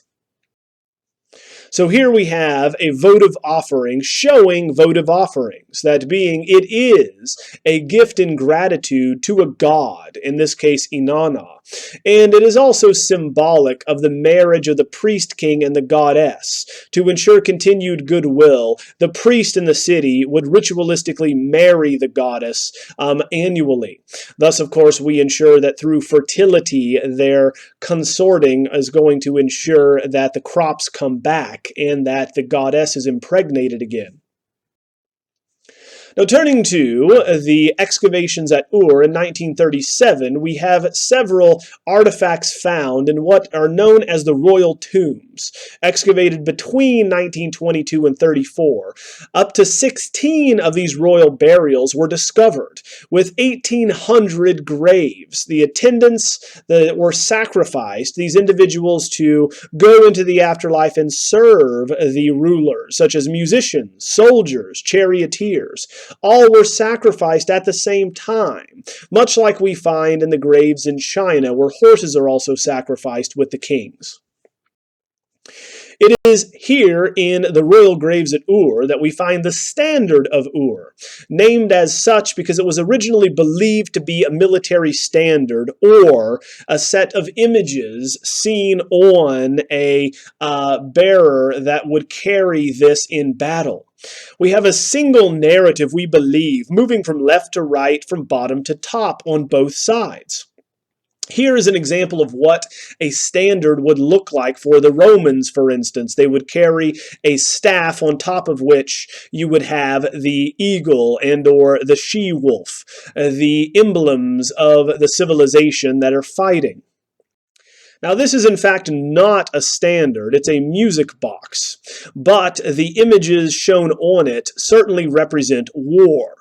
So on the war side, you have chariots that mow down enemies and captives that are stripped naked before being presented before the king, who is so tall that his head is going to break through the border at the top. Here we have a detail of the inlaid lapis lazuli and red limestone, showing the dominant technology at the time, or heavy infantry and tanks of the day, which are going to be two-axled, four-wheeled chariots, driven and pulled by heavy beasts of burden like oxen, with a driver and then a spear bearer and or an archer. We see them trampling here enemies underfoot. So here is an example of what this would have looked like. Very cumbersome and slow, generally with a max speed of around 5 miles an hour, but still formidable if you could plow down enemies in the battlefield. Now we find that men on the peace side are going to carry this war booty, which generally will be the livestock and slaves of a given population that they defeat, a common practice in the Middle East in antiquity. So we find them bringing these animals and slaves back home for a great banquet, where the king, again, the largest individual at the top, is going to be served wine and listen to music. So here we have musicians entertaining the king with a lyre and singers also entertaining them. We cannot identify these individuals because the inscription is absent, but they are dressed as, once again, kings and men of the day. They are shirtless with kilts, and they're going to be seated on thrones with animal legs, very common all the way through ancient Egypt. The instrument which the lyre player holds, remember that the musicians were killed and buried with the king to entertain him in the afterlife. The instrument here is going to be stringed and have a bull's head on it. It just so happens that in the same grave we have the great lyre with a bull's head found. This massive 5 feet 5 inch tall instrument is going to be taller than the average man of the day. Played standing up, this is meant to go with the king to the afterlife to entertain him, and we have the musicians that can play it in the grave with him. Here we're going to find that the bull's head has a beard on it because bulls, the priest king, and kings in general in the Middle East up until today are associated with bulls because they are very strong and they are virile. We find that you only need one bull to impregnate multiple cows. Now, the beard anthropomorphizes the beast, and it's also blue, made up of cascading waves, hence the power of the river and associating that with the power of the ruler. In the sound box below the beard, we have images most likely of the afterlife. Here in the land of the dead, which would relate to the funerary significance of where this would be seen, which is in a grave, we have similar episodes to the Epic of Gilgamesh, where heroic feats are going to accompany fabulous creatures, and the question of whether or not we can gain immortality. The fact that this is in the grave with the king and attendants attests to the belief in the afterlife, showing what happens in the afterlife. afterlife, where we find that animals act like people, and we have heroes at the top who will be wrestling these two man-bulls, just like the man-bull lyre on which this is decorated. Below we have a dog with a dagger and a laden table. We have a lion carrying wine, we believe, with a flask. Below them, a jackal plays a zither, similar to the stringed instrument which also has a bull's head decorating it, while the bear steadies this instrument.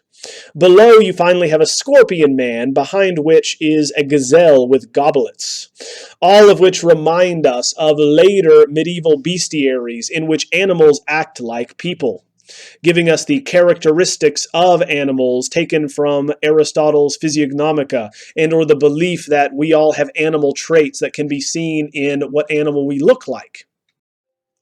Turning to the Akkadians, we have the first true king, is what his name means, Sargon, establishing the Akkadian dynasty, in which we have a new concept of royal power, where loyalty to the king is paramount, not the city-state.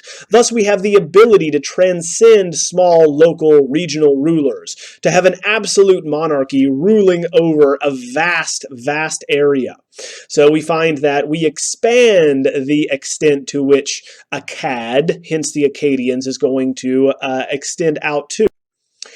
Now, we find that Sargon is going to impose on the people he conquers a terrifying image. And like Moses, early on, he is protected by the gods, hidden in a basket of reeds and sent downriver. He is raised by the gods to protect him, specifically Inanna, who becomes Ishtar for the Babylonians. She, in turn, is going to kill the current king, making him urinate blood and pus from his genitals. And she does so to put Sargon in power. Thus, people should fear him because gods are on his side and will punish them. Here, the grandson of Sargon, who calls himself the king of the four quarters, shows himself as the ruler of earth and as a god. Now, this chronicles, as is read in the text on the stele, which Naram-Sin walks up to with two sons above. This chronicles the victory that he had over the Lullaby people. And in the inscriptions, this says he was victorious, and then the second set of inscriptions were added after this was taken as a spoil of war. We find that in presenting Naram-Sin and his army versus those he is attacking, it is as though we are comparing order to chaos. His troops are orderly, they are lined up in a phalanx parallel to one another, and are well disciplined. The enemies are going to be cowering and or dying in front of them in a chaotic cacophony. Now, through hieratic scaling, or the hierarchy of scale, Naram-Sin is much larger than his adversaries because he is godlike, hence more important than them. He carries with him an arsenal of weapons, much more than any individual soldier would ever have in the ancient world.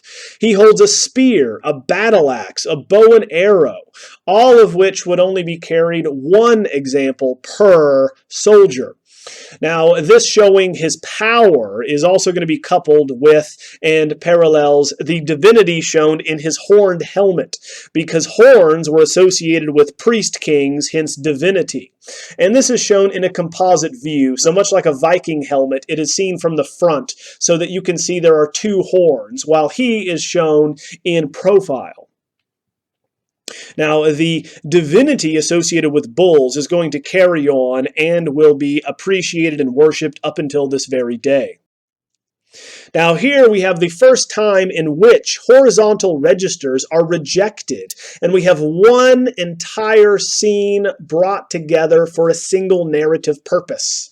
So a wonderful evolution in a very short amount of time in Mesopotamia. So here in ancient Mesopotamia, we have the emergence of monumental temples to the gods and the new conception of godlike rulers, both of which are necessary in order to understand and lead to the Egyptians. This lecture follows the developments of the Sumerians and Akkadians, with the cultures in the Middle East that would come to dominate the region until we will see the largest empire the world has seen up to that point, with the Persians. So today we will look at the Babylonians, the Assyrians, the Neo-Babylonians, and then the Persians. Now, after we see the Neo-Sumerian state falling, there is 300 years of turmoil where we left off last time, until the Amorites from the Syrian desert to the west are going to reunite the area and the cities under one ruler and establish a new capital at Babylon. At Babylon, we find that Hammurabi will become the first king of this newly established Babylonian Empire, ruling from 1792 until 1750 BCE. Now, Hammurabi is probably best known for his law code. Here in the Stele of Hammurabi, we have one example of this law code recorded. At 7 feet tall and 4 inches high, in the Louvre, we have on black basalt here a series of cuneiform inscriptions along with a relief dedicated to Hammurabi and Shamash, the flame god. Now, Hammurabi will reestablish, after 3 centuries of turmoil, he will reestablish centralized government, in which all rulers in the Near East are now going to be supported by gods, as we see at the top here, not gods themselves. So we must, of course, ask ourselves, when individuals would see this in the ancient world, what gave Hammurabi the right to tell them what to do and to lay down very serious and strict laws? And the answer is presented to you at the top. The gods gave him the right. Now, the law codes are going to be in a cuneiform script on the front and the back of this essay. Now, there are 3,500 lines of cuneiform running from top to bottom, from right to left, just as you would read any cuneiform, and they are in several sections. As you can see, these different rectangular sections are going to be a law for each one. Now, at the very end, he's going to be glorified as a peacemaker, having established a uniform law and order across a vast empire. Very difficult to do at a time when we only had regional rulers, and thus could only enforce regional law. This would be the difference, as we would understand it today in America, between state law and federal law. So Hammurabi is establishing federal laws that are applicable in all of the various city-states in the Babylonian Empire. Now, perhaps the most famous of Hammurabi's laws would be the eye for an eye, or, as the Stele states, if a man puts out the eye of another man, his eye shall be put out. This relates to physical assault and made its way into the Bible. However, most of Hammurabi's code relates to protecting property, hence to protecting those that own property. So, for instance, in a next law, we're going to find if a son strike his father, his hand shall be hewn off. Hence, respect for a dominant patriarch who owns the property and the right of inheritance is going to be paramount in this civilization. Other laws are going to bring this even further into focus. For, one states, if anyone steals the property of a temple or of the court, he shall be put to death, and also the one who receives the stolen thing from him shall be put to death. Thus, of course, setting a great example here for what will happen if individuals steal from holy temples or political institutions. If anyone who commits a robbery and is caught, then he shall be put to death. Again, this is going to be a law prohibiting robbery. So again, protecting property.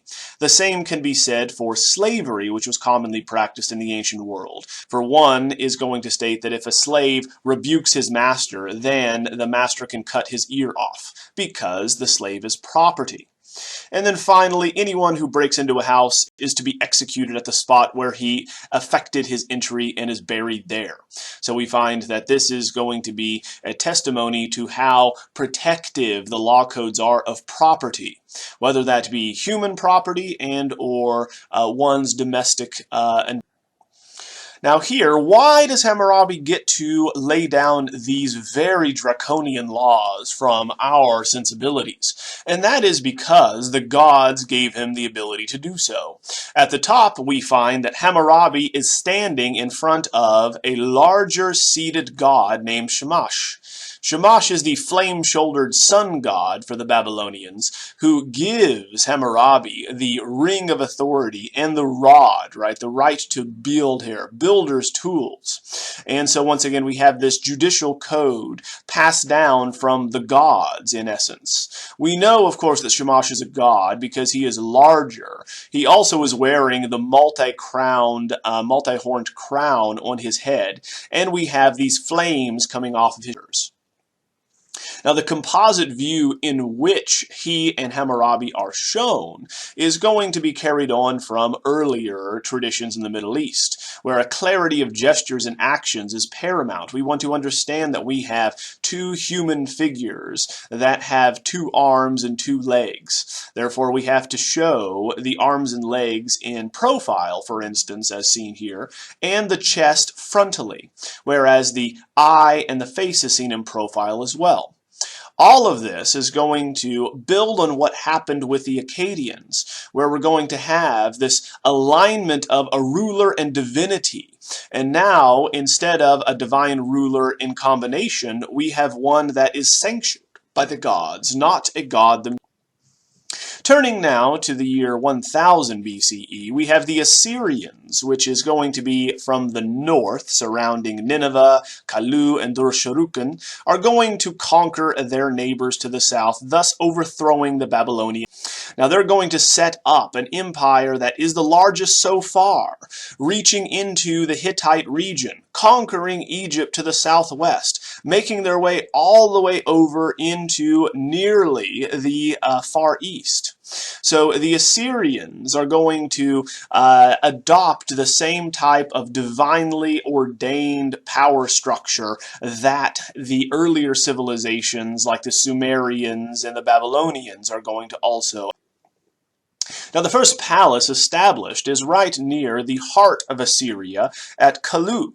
So Kalu is going to be built atop an outcropping, right? A high platform like the Sumerians had for their ziggurats. Hence, the palace is going to be in the same location as earlier temples, exalting this royal power and protecting it by way of a citadel. So here we have Ashurnasirpal II, which means Ashur is guardian of the air, building this massive temple and having it decorated for an opening establishment. So we know that supposedly in 863, the decorations were finished, and he invites 69,574 people to a massive banquet to commemorate the dedication of the new capital. Now we know that around this massive structure, which is elevated around the countryside, making it more difficult to breach the walls, we would have had 42-foot high mud brick walls, 5 miles long. Obviously, because they were made of mud brick, they do not survive today, but their imposing structure still leaves its marks on the landscape. Now, the walls inside the palace would have been covered with plaster and low-relief sculpture and then polychromed or painted to look as naturalistic as possible. The scenes, which are the most common in these decorations for the Assyrians, followed by the Persians and even the Egyptians in tombs, relate to war and hunting. Here we have an example of that with Ashurnasirpal II killing lions, as we find the emperor himself is going to be demonstrating his prowess as a warrior and as a military leader by pitting himself against the king of the beasts, the most ferocious hunter in the Middle East. So here, a rather modest relief at 39 inches high. We're going to have the ceremonial hunt presented with soldiers behind a lion who has been shot 4 times already with arrows and about to be hit again in the head by the king, who brings back his bow for a 5th blow. Then we find that the chariot is driven forward to the right by a charioteer, who then is going to move over a a lion who has already been bested and killed in this arena. Now, we know that the hunt here is going to be well orchestrated and controlled. We would not want to put the emperor in danger. And so we find that they're going to release only one lion at a time, and it's going to be surrounded by soldiers so that he can easily get away by chariot and or be protected by his men. Now, the organization of the relief is very interesting because it's going to reinforce the stability and the permanence of this ruler. Because even though we have a lion rearing up at a diagonal on the back of this chariot, threatening to eat a man, and while the man is going to be releasing a bow back towards the feral beast, and that we are moving forward, we are halting this motion. So right on the vertical axis, we have the charioteer looking right, and then Azurnaserpal looking left. And so we balance out the motion of the horses by way of the directionality of Azurnaserpal. Now, the image of the lion being trampled underfoot goes back to the Sumerians and is a well-established iconographic convention that will be kept all the way through the Egyptian periods as well, in which you have a defeated foe under the belly of a beast pulling a chariot. Now we have here the ferocity shown of the lion, thus the valor and bravery of the king, because this ruler is pitting himself against the king of the beasts. So we find that lions are going to be associated with royalty and kingship all the way through the ancient era. It will be found on palaces decorating rulers, and even in images of the rulers themselves, such as the sphinxes in ancient Egypt. The next Assyrian ruler would build a new capital and move it to the northwest, next to Nineveh in Assyria. And this is going to be known as Dur-Sharrukin, and the citadel for Sargon. So Sargon, as we discussed going back to the Akkadians, means the true king. So here we have this nickname adopted by another ruler, saying that he is in the same line as Sargon, having the same power, and also protected by the gods. He would build these palaces atop high platforms, much like the Sumerians would ziggurats and the citadels we talked about at Hattusha with the Hittites. He will cultivate on these palaces a merciless image, stating that the gods help him to subdue his enemies, and so we dare not go against him. As he states, I built a city with the labors of the people subdued by my hand, whom Ashur, Nabu, and Marduk, these are all Assyrian gods, had caused to lay themselves at my feet and bear my yoke. So just like Hammurabi and the sun god Shamash, we find here that Sargon II is going to receive the divine blessing and lead to the medieval notion of the divine right of kings to rule. Here, in a reconstruction drawing of the citadel of Sargon II at Dur-Sharrukin, built between 720 and 705 BCE, we can see the outer and inner walls leading to a ziggurat and the residential palace where the king acts.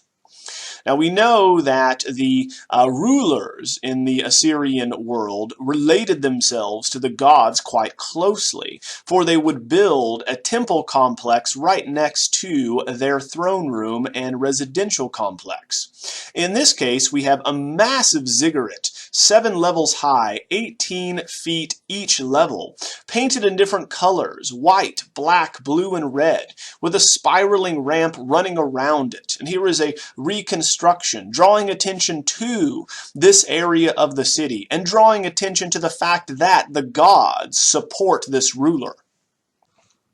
Now, in order to make it to the ziggurat and reach the king, we would have to move through the outer gates of the citadel with crenulated towers and archers to the inner section. Now, this inner section of the palace is going to also be guarded by figures known as guardian figures, and more specifically here at Dur-Sharrukin, known as Lamassu. Now, Lamassu are going to be a very particular type of guardian figure which guards the entrance to palaces and cities. It is going to be a bearded head of a man on the body of a lion or bull. In this case, you can see the feet are of a lion, with the wings of an eagle and the horned headdress of a god, just like we saw with Shamash and these other gods, with multiple horns laying over one and another. Here, this is designed to ward off enemies. Being partly in the round, we're combining viewing angles so that we can see from the side 4 feet, but from the front there are 2 feet. So we really have 5 legs as we walk past these imposing figures that are meant to strike terror into the visitors to this palace, this citadel of Sargon II. So here is the one flanking the Lamassu, which is a lion body, and here we have a bull's body with hooves. So the combination, this chimerical combination of human and animal forms, was meant to communicate the power that is at the disposal of this ruler, and that he can very easily crush us with these supernatural forces. So again, look at the multiple horned crown with Shamash, and this is related to divinity, going all the way back to the Akkadian. So we know that this is a divine force that is. Now, the idea of having a bearded man, right, with horns on the body of a bull or an animal goes back to the Sumerians and this notion of bulls relating to divinity and kingship. So we find that bulls very often were shown with beard, showing that they are like the rulers who had beards. Now, the guardian figure is no different in function than what we looked at the lion gate at Hattusha, where we find that in a more chimerical fashion, in this instance, they still are both guarding the entryway to the city and protecting the inhabitants and the ruler. So did the lion at the lion gate at Hattusha actually have wings on it, making it also a chimerical creature? We do not know, but others do represent these animal-human. Now, unfortunately, the Assyrian Empire is never secure, and so we find that this image that they project of merciless conquest and of military might is actually to thwart any possible rebellions in their vast empire. They do not have the manpower to support it, and so the empire disintegrates at the end of Ashurnasirpal's reign. Then we find the Medes invade in 612 BC. Out of the ashes of the Assyrian Empire rises the Neo-Babylonians, who wish to recapture the splendor of Babylon. Hence, they name it the New Babylon. Now, they're going to rule a horseshoe-shaped empire from, again, Turkey to Arabia to Mesopotamia and to the Mediterranean. Now, it is here in Neo-Babylonian times that the book of Daniel relates the Babylonian captivity of the Jews who are kept there. Now, in the book, they are going to mistakenly identify Nebuchadnezzar II, who is listed, for the actual ruler Nabonidus. Now here we find that as the Jews are going to identify, Nebuchadnezzar II will build temples and make Babylon the hub of the empire. And we also find that he puts a great deal of resources into this trading hub, so there is great wealth here. And he makes one of the 7 wonders of the ancient. Now this is going to be the Hanging Gardens of Babylon, no longer surviving today, but incredibly impressive to the ancients who visited it. Now it is going to be completed around 600 BCE, and the Greeks did see it, for they did call it one of the 7 wonders. It is built for Nebuchadnezzar's wife Amytis of Media, who was homesick for the flora of her homeland, which was much more green and lush than the desert where Babylon is located. So as an act of love, which is a rare instance in the ancient world, Nebuchadnezzar builds her this private garden retreat, a multi-terraced structure with plant life important. Now, leading to the Hanging Gardens of Babylon, we have a processional way protected by the patron god of the city, Marduk, who was a dragon. Now here we have the blue crenulated towers that everyone would have to pass through, entering the city and ensuring that it was protected. Along with archers at the top of these crenulations, we also are going to find gods on the walls, also acting as guardian figures like the Lamassu for the Assyrians. So here the so-called Ishtar Gate, which is reconstructed in Berlin, we find that originally it would have housed or been located at Babylon. Now this massive gate, which you get an idea of scale looking at it here in the museum, has the famed blue glazed brick and alternates between images of different gods in the form of animals. These animals will include lions and dragons. The lion represents the goddess Ishtar, for they did not think that lions with a mane were male. They thought that they were both male and female. And down below we have the rendition that they have in the Middle East of a dragon, Marduk, which is basically a snake with talons and horns on it. Now, this is going to be the patron god of Babylon and would have terrified individuals who approached. The same function holds true since the Lamassu, and the idea is if we transgress the rules, laws, and go against the ruler of the city, then we will suffer the spiritual and divine wrath of these beings. Following the Neo-Babylonians, whose empire fell in the 6th century, the Persian Empire would rise, taking its place, slowly becoming the largest empire in history, conquering Egypt in 525 BCE, and then by 480 making its way all the way to Western Europe. The capital is going to be established at Persepolis by the first Persian emperor who conquered this vast empire, ranging from the Mediterranean to India. The great king who took credit for this massive accomplishment was Darius I, who reigned from 521 to 486 BCE. His son Xerxes will take over at that time. He would state in inscriptions that he is Darius, the great king, the king of kings, the king of countries, the king of this earth, expressing the wide dominion over which Persia ruled. Now we do know that because of how diverse these religions, cultures, and languages were, that Darius had to be an excellent administrator to bring these various peoples together. He was tolerant of diverse native customs and let people keep their religions. All they had to do was pay tribute or taxes to the Persians, much like the system for the Roman Empire. Now the capital is going to be moved to Parsa, as the Persians call it, or Persepolis, the Persian city in Greek, that is going to be renamed and called as such by Alexander the Great, who conquers it here shortly. Now, the great capital city is going to be built on a raised platform with the Assyrians and others. The 40-foot high platform elevates the rather flat terrain that we see around it. This palace, which was 1,500 by 900 feet as far as the ceremonial palace was concerned. The roof no longer survives because it was primarily carved of wood.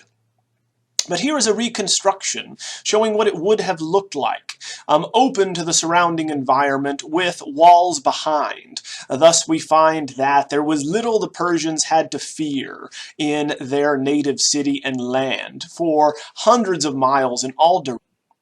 Now this is the entrance hall, which you must pass by in order to gain entrance to the king Darius and then his son Xerxes.